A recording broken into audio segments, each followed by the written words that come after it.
Seed tracking is a process by which you can see all your future rolls. To many people, it is seen as controversial because being able to see what you roll next is cheating.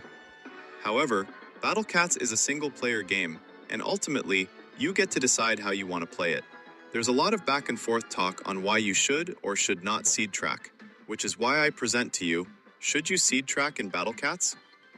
First, let's talk about what needs to be done to seed track. You need to go to this website, which is linked in the description, click the sniper, and put in at least 8, preferably 10, of your rolls. After you're done, you're going to have to wait for a bit.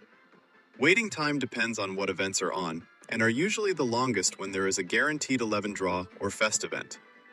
After you're done waiting, you get to click the bottom link, and you can now see your future rolls for every single event. This means you can get specific units with platinum tickets, legend tickets, and guaranteed draws. You can also skip a track you don't like if necessary, and simply have the quality of life of knowing what you're going to roll next.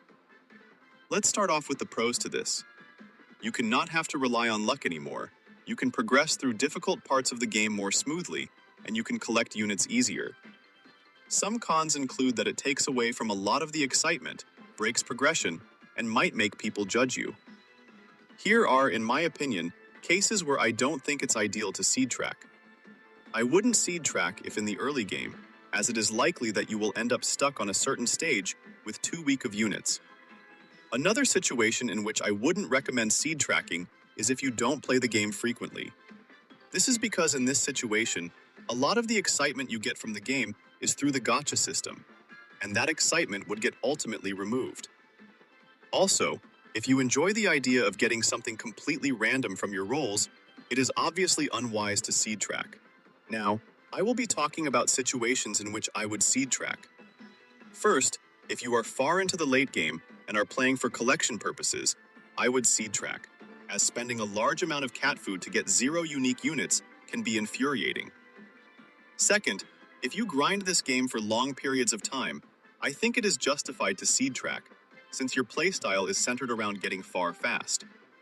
Third, if you believe that you don't have as good of units as people with equal progression to you, I would at least consider seed tracking. So what is my personal opinion on seed tracking? I am not inherently against it, as Battle Cats is a single-player game at the end of the day. However, my opinions are subjective and I believe you should make the final decision as to if you want to seed track. If you want to seed track, but are feeling pressured by the community, do what you want to do anyway. You can start and stop seed tracking whenever you want, and should do what you think will make you enjoy the game the most.